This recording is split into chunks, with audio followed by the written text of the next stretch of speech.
Hi everyone and welcome. This is the Apostate Prophet. When I was a Muslim, and especially later when I was very religious and active in spreading what I learned and lived by, I learned a strategy that is very common among Dakwah people. And it doesn't matter whether these groups are fundamentalist groups, mysticists, or mainstream Muslims. The strategy was to approach people, especially non-Muslims, with softer things first, and to sugarcoat Islam for more sympathy. To make the message lighter for non-Muslims to take. Except in very heavy groups like these, that think you can convince a Western person to accept Islam by telling him how immoral he is. In Dakwah groups that call you to Islam, members are often told, don't talk with non-Muslims about rather controversial things. That might scare them. Don't talk about chopping off hands and feet. Don't talk about the serious details of Islamic law. And don't tell them directly what the Quran says about them and their religion. Instead, make it very sweet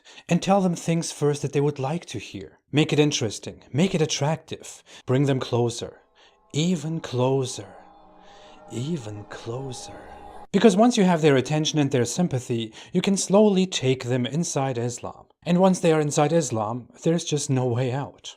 No, once they are inside Islam, they can learn about all the bad things. Because it is known that it is much more likely for someone to reject the religion up front than to leave it once they are inside. It's like an abusive boyfriend who introduced himself as the most caring man in the world. It's not a lack of decency, it's for Allah. See, the strategy that I became so familiar with was one main reason why I decided to speak against Islam. I thought, I have seen this, I know this, these people are not telling the truth. They hide behind the apathetic Muslim population and say, look, most Muslims are completely peaceful people, while among themselves they criticize those apathetic Muslim people and want all of them to become more religious and serious. But to you they say, oh look, we Muslims are just this, we just want to live our lives. Don't listen to Islamophobes. They are exploiting trust and tolerance, and that pushed me to go out there and tell the truth. Let's take wife beating for example. They will never ever approach people and tell them the ruling on women and their disciplining up front. You can probably never see that. They'll beat around the bush, blame talks about it on reasonable critics of Islam, tell you about how much Islam values women, and how it improved the rights of women in the 7th century. But they won't come to the point. Islam allows wife beating. All the other horrible rulings on women aside, Islam doesn't only allow, it orders wife beating. Yes, Islam tells men to be just to their women. Yes, Muhammad said that men shouldn't treat their wives horribly and then go to bed with them. Yes, he said treating your wives well is a good duty. And all of that is what Muslim apologists and Dakwah people will tell you. But they won't tell you that a wife needs to be obedient, that it is a wife's duty to please her husband, that a man can beat his wife if she is repeatedly disobedient, and that no one can question why a man beat his wife. That this right to beat wives was given to men directly by Muhammad, and his followers proudly declared it and practiced it immediately. You can probably see why they are not very open about this. Because especially in today's time, being honest and open about this would reveal to everyone, to a regular person, the darkness of Islam, and it would make their mission fail. They let you come to Islam first, and then explain to you how you should understand wife beating. Come on, man, it's just wife beating. It's totally reasonable. I challenge each one of them. Be honest about this. Tell people about this. Make a top YouTube video in which you say, yes, Islam allows wife beating. Let me explain. Or, hey dear non-Muslim, do you want to know more about how great wife beating is? Do that. Establish a stand in London and in New York and tell people about how great wife beating is, because it's a ruling of Islam. Allah knows best, better than the Western stupid human rights people. See how people react. Some even try to sugarcoat this by saying that men were only allowed to beat wives lightly with a tiny object like this. I'm only beating you with a stick. Oh. Another topic where this is common is the hijab. They will use sweet words to explain how it is actually something that values women. Although it was ordered by Muhammad after his companion begged him to make such an order. And because simply looking at a woman, simply describing the look of a woman, is haram. Yes, and this is why Muslim women have to cover their body, so men don't sin. So the women don't sin in making the men sin by revealing their bodies. Islam is so intelligent, I can't even... They're also supposed to cover themselves because men shouldn't harass and molest women. Solution: cover up women. They are also supposed to cover up because, and I cite Tafsir ibn Kathir, one of the most respected scholars of the Quran, so that it will be known that they are free and that they are not servants or whores. For more, you can watch my video of the origins of the hijab and understand how far Islam is from modern society and women's rights and liberties, and why Islamic Dakwahs are not fully transparent with this. Another tactic is something very illogical that seems to kind of make sense on the spot. What is the penalty for apostasy? What is the penalty for leaving the Muslim faith? Dr. Muqaddam, what is the penalty for apostasy? If it's an Islamic country, then the Sharia is very clear. Apostasy is dealt with the death penalty. Thank you. That's all I want to hear. But what's the relevance between what happens in an Islamic country and Great Britain? I fail to see the connection. Oh, really? Let me know, do you want the UK to become a Muslim country, and what happens if that happens? They tell you that you shouldn't obsess very much about a specific ruling, like killing innocent people who choose to change their faith, because that was only a ruling that would be applied under an Islamically ruled state, and they will usually emphasize the past. What's hidden behind this might not be too obvious in the middle of a back-and-forth discussion, but if you stop there for a second, it doesn't need that much thinking. The person inviting you to Islam wants to spread Islam to everyone and wishes to live by Islam again. Every group that goes out and religiously converts people, except if that group is some marginal group that Islamic scholars reject as un-Islamic, like Quran-only Muslims or reformist Muslims, wants to end up in an Islamic state. And as you just heard, apostasy is punished with death in an Islamic state. But they'll say this was an irrelevant issue. It was only something raised by Islamophobes. Those stupid Islamophobes that have to jump into the middle of the discussion and interrupt your Dakwah. Das ist das Problem. They'll tell you it was complicated. It was only applicable in an Islamic state anyway. You as a Western person shouldn't worry about such ridiculous things like death for apostasy. Although it still exists in multiple countries outside the West in the 21st century. And your country would in their dreams be one of them. Glauben mir, das ist das Problem!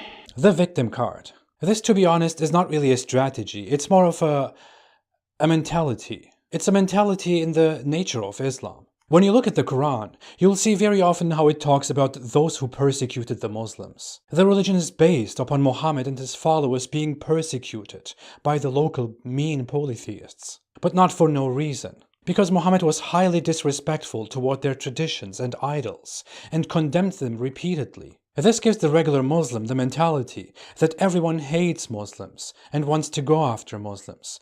I'm not exaggerating. The moderate, the religious, the fundamentalist Muslim. Everyone is obsessed with everyone hates us. They all want to destroy us. We need to unite. Although no one cares about you if you don't put your religion into everyone's face. The West even invents crimes for you and calls people who criticize your religion bigots and widely opens their doors, especially for you. But they'll tell you that the entire world hates them. Everyone is against them. They are persecuted and harassed and killed. And anti-Muslim bigotry is such a huge problem in this world. Everywhere.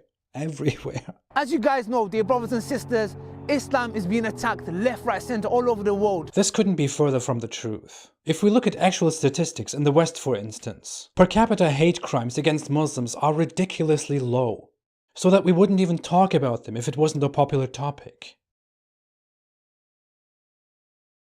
But what we don't really care about are hate crimes against minorities in the Muslim world, especially Christians. There is such a huge persecution against Christians in Egypt, Pakistan, Nigeria, Sudan, and many other countries.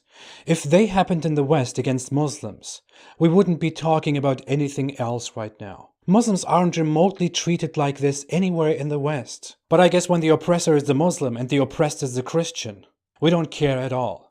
Because Christians equals West, and West equals white, and white equals powerful. What they also do is something quite common. When you ask about why the Islamic world is in such a misery, if Islam is so great, they blame the misery of the Islamic world, including Islamic terrorism, on the West invading the Islamic world. Although Islam is an empire, as empires harassed and occupied half the world for a millennium. Although Muslims are disproportionately the leading political killers of Muslims. Part of this whole victim playing is also the word Islamophobe. Islamophobia, Islamophobes, those evil, mean Islamophobes.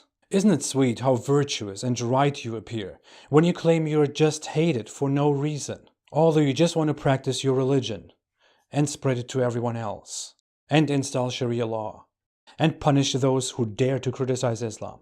While using this buzzword, Islamophobia, for prejudice, hate and violence directed at Muslims, they put simple criticism of Islam into the same category, which is unacceptable. That would be like equating the persecution of Christians in Muslim lands to online anti-theists making jokes about Christianity. Imagine. But they casually use the word Islamophobe for critics of Islam in order to invalidate the criticism that comes from them and simply paint the critics as haters and bigots against the poor victim that just wants to punish apostates. But while they say Islamophobia here and Islamophobia there, most Dakwah Barbies have pretty contemptible views of Christianity and Judaism and Hinduism, atheism, Buddhism, and the followers, the groups of these. To you they will say they are tolerant and peace-loving, but among each other they will dream of Islam ruling the world, of everyone eventually becoming a Muslim. Islam is growing left, right, centre, all around the world.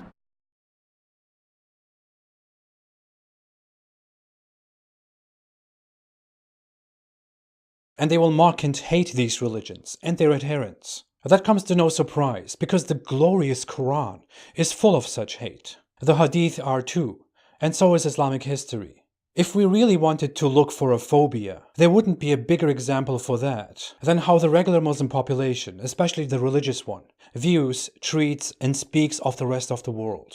But yeah, play the victim, the hero that everyone hates. That way people will listen to you. Another thing they will do is to shower you with sweet words of love, kindness, and peace. Like salam. Salam. For sharing, affection, love, and mercy.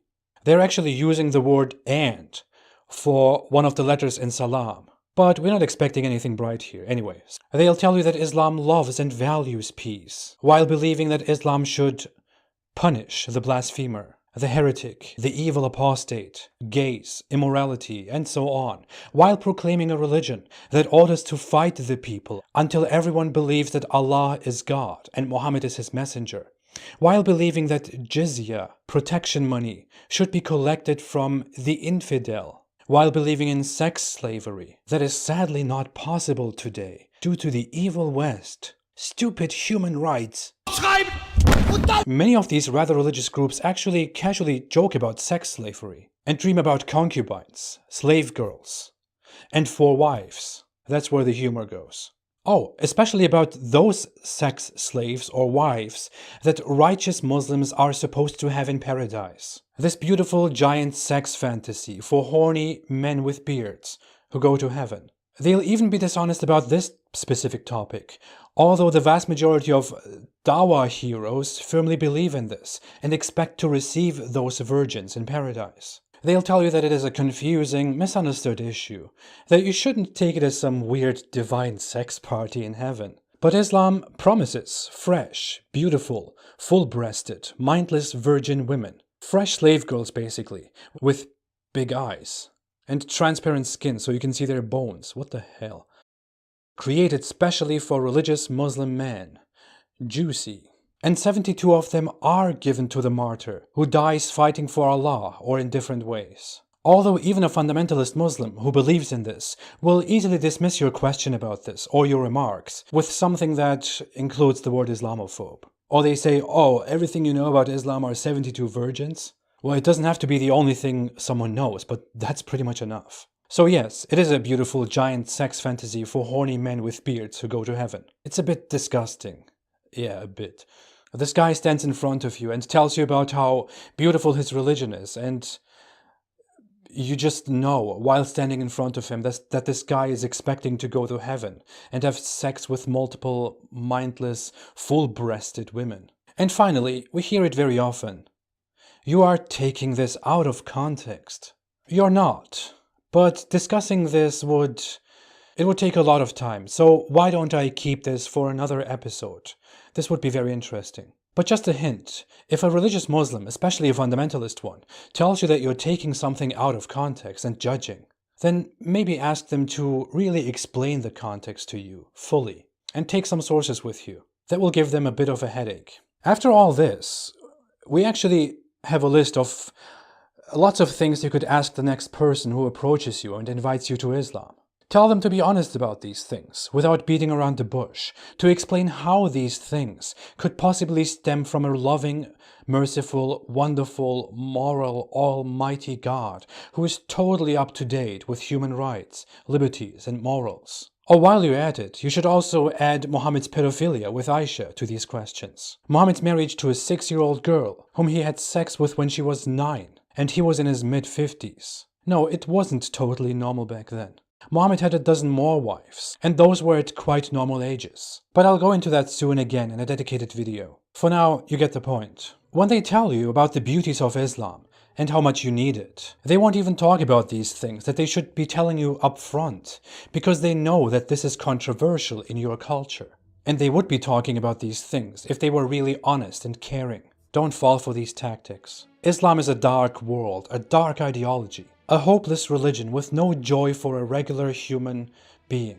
Most of us who live today, including Muslims, are much better than what Islam has to offer. So the next time someone asks you if you want to hear a little bit about this beautiful religion, let them hear about this beautiful religion instead. And if you want a brutally honest reference, one that they read and follow as well, have a look at Tafsir Ibn Kathir, the most widespread interpretation of the Quran that will make you understand what Islam really is, that they don't fully share with you, because it would turn you away from Islam even faster than a virgin turns them toward the Kaaba. Thanks for watching. If you like this video, please don't forget to like, to subscribe, and to share. Obviously, most of my YouTube videos are not monetized.